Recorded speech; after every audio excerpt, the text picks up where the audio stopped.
You may hear ようです、ようだ, or ような in Japanese conversations. This video explains different ways to use this expression in conversation.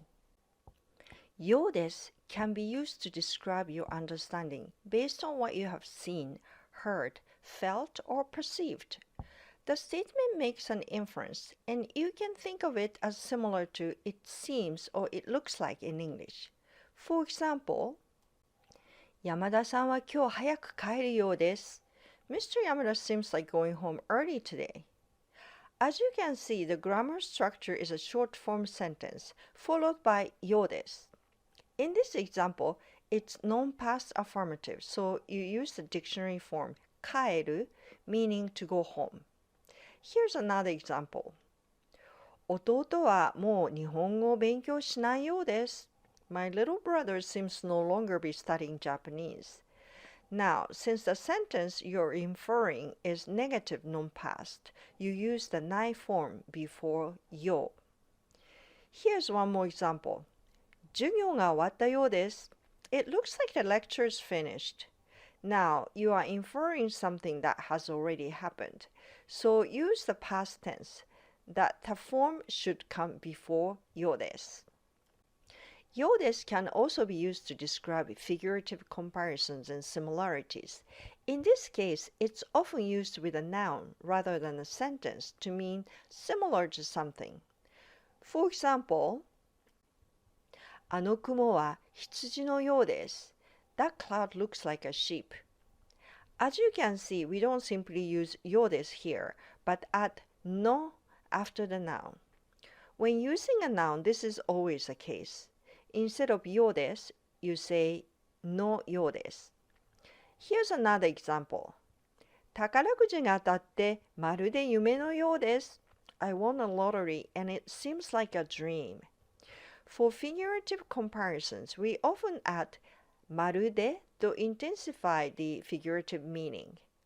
Here's one more example. あの猫の鳴き声は赤ちゃんのようです。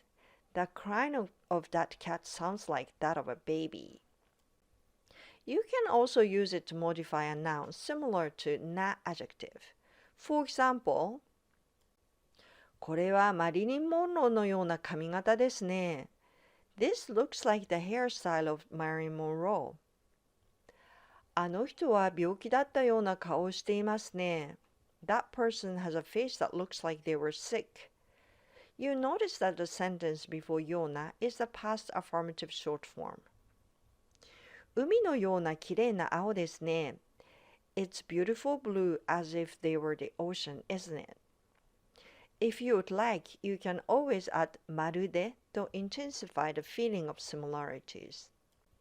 Just as な adjective can be changed to its adverbial form, ような can be changed to ように to modify the verb or adjective at the end of the sentence in Japanese. For example, 山田さんと昔からの親友のようになりました。I became like an old best friend to Mr. Yamada. クーラーが効きすぎて冬のように寒くなりました。Too much air conditioning made it as cold as winter. あの鳥はたくさん食べたようにお腹が大きいです。That bird has a big stomach as if it ate a lot. To summarize, we use the short form followed by ようです to make inferences.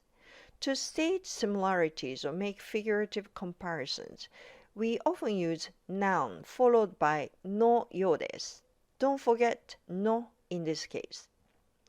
You can also modify a noun using ような.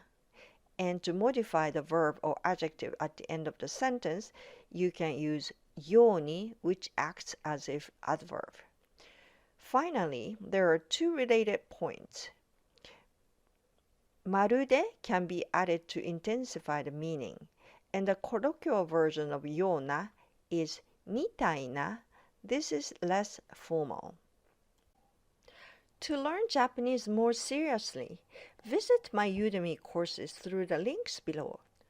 Don't forget to click like and subscribe. You can also participate in daily quizzes from the post section. If you have any requests for Japanese grammar to be covered, please leave your comments in the comment section below. Thank you for watching.